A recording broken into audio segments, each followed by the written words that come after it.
right. Good afternoon. Check, check, radio check.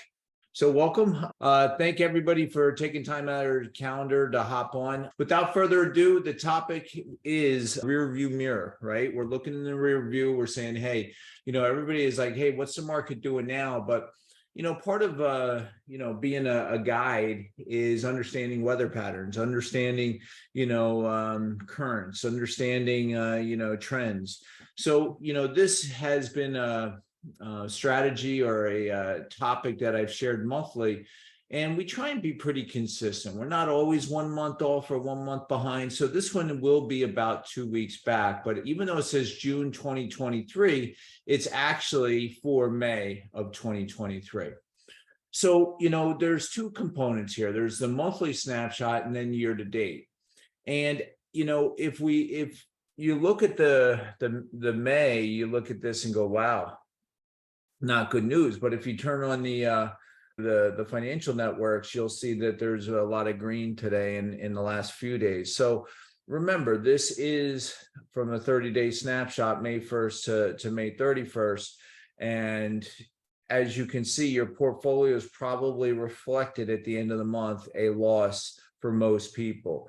Now, the S&P was the only one that sort of treaded water and did okay. That's the purple. And then immediately under that, small cap. So the U.S. economy is still, even though with some of the volatility, still seems to be shrugging off some of the news or indicators that could cause a little panic. And then again, I don't, even though we do look at the monthly, I tend to go a little quick here, because I say, as we pull back, as we sort of look at a macro level, right? And I say, hey, year to date, how's our portfolios and where are the trends, or where does money seem to be doing best? And again, the American economy seems to be up about 10% for, year to date 2023, the S&P, I should say, versus European developed nations. Both of these strong, democracies are doing very well.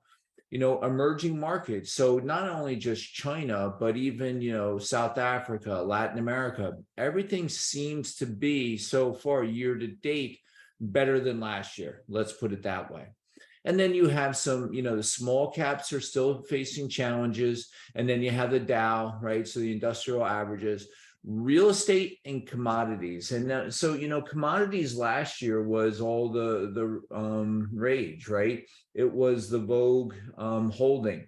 And commodities and indexes in commodities, it's a basket of goods typically, but it also includes petroleum, right? So this makes sense, because if you look at what, a barrel of oil is costing right now, it's about $70, right? So it's not as high as it's been, and it's not as low as it's been. But this softening on the commodities is why this index is being challenged, right? So people that had bet on that arena based on last year, oil prices were going up, inflation, all the things, and then the rest of the equities didn't do well.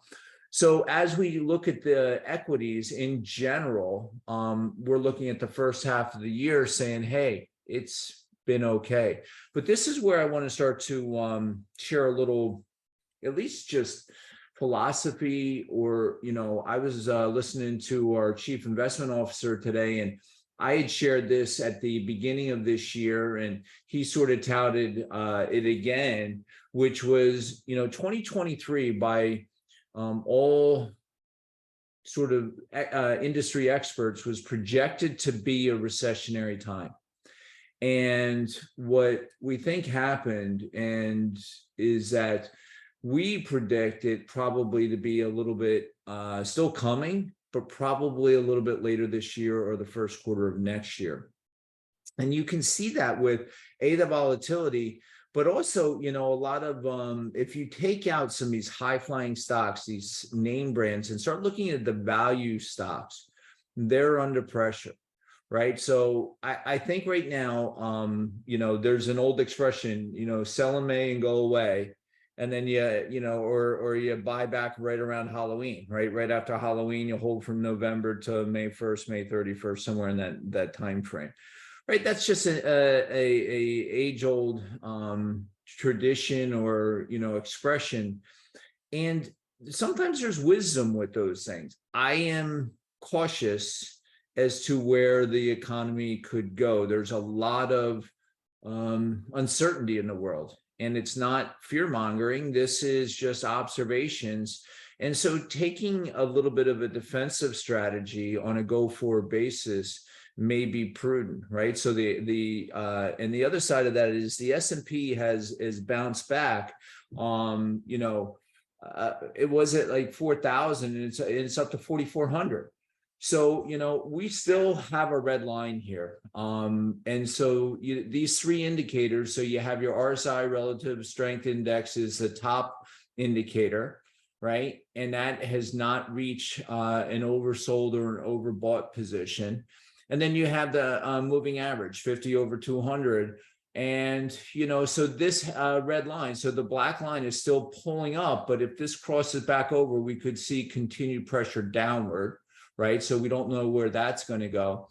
And then you have the MACD, and this is also a momentum indicator, and the crossover. And these are, trends in consumer sentiment, and where do the experts, or where is the flow of money going to? So a combination of these three still show that, there is uncertainty in the world. And it's, this is why, financial planning 101, diversification, different sectors, different asset classes, different holdings in general is a prudent way to start to smooth some of this exposure to risk. So, it's not bad news. Again, if you look and pick up your phone and look at the S&P, the NASDAQ, and that's the other thing, is that the tech sector, right, which we're not even measuring here, it could be on a forward trend, a continued upward trend.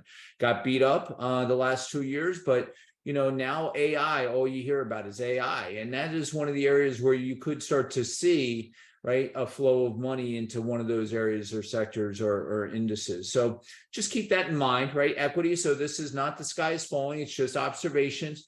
And again, when we do this, in another 3 weeks, 4 weeks, and we're looking back, we're going to be talking about June, and I'll be referencing, hey, we had a good month in June, but now what does July, the summer, what does the latter part of this year start to look like? What kind of risks are on the table? What's in the headline in the news?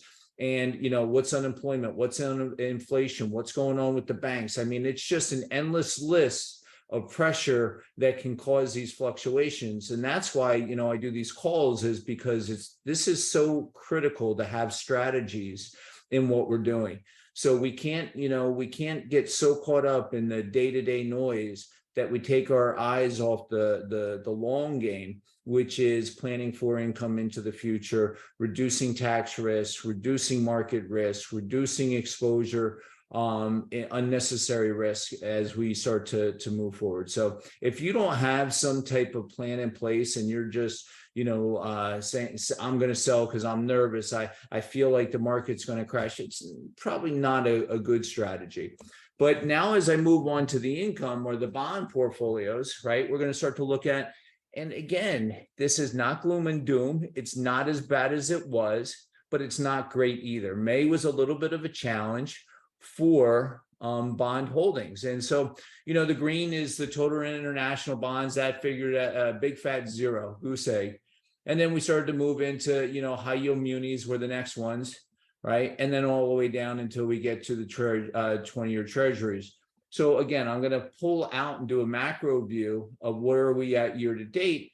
In year to date, this is a flight to safety. So traditionally speaking, when people become concerned about equities and sort of the higher risk holdings, they tend to gravitate towards safety. And one of the areas in the past has been bonds. And this is still, and I think on a go forward, you're going to see we have a green line.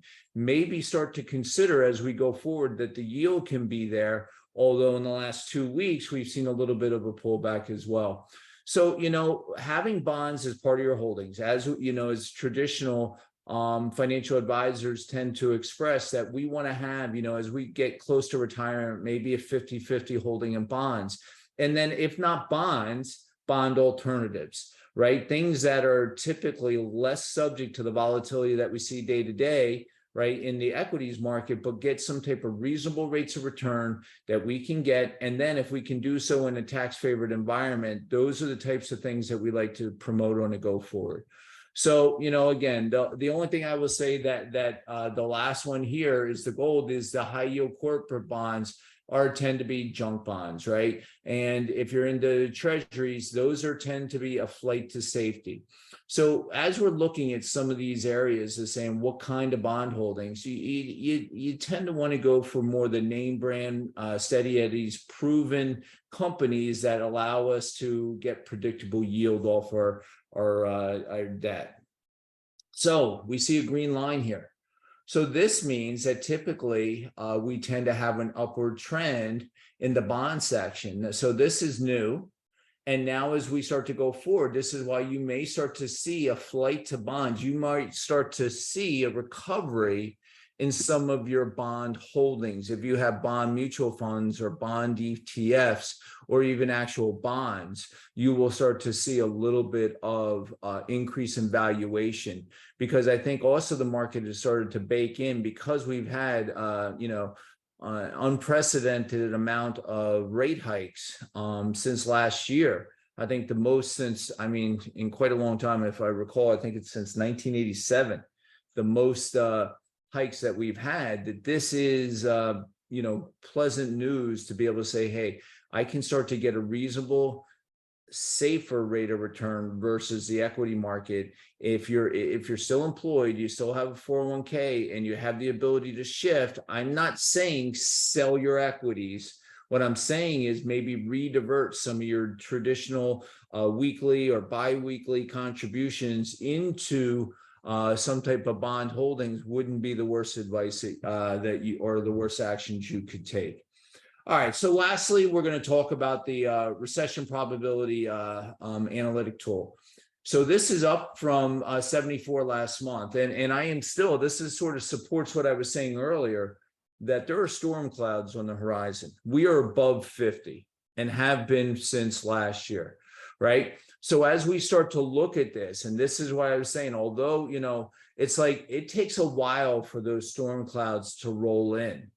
But this has not been a spike up and then drop back down. This is starting to hold at a level that, out of 100 different variables that measure this, everything from inflation to unemployment to, CPI, whatever indexes, housing starts, home sales, mortgage rates. There's just 100 factors that go into this, that the data, the algorithm is saying, hey, listen, err to the side of caution.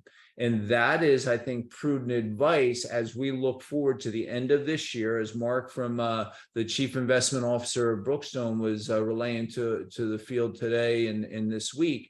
And then also, maybe if not by the end of this year, maybe as we start to turn the corner into 2024.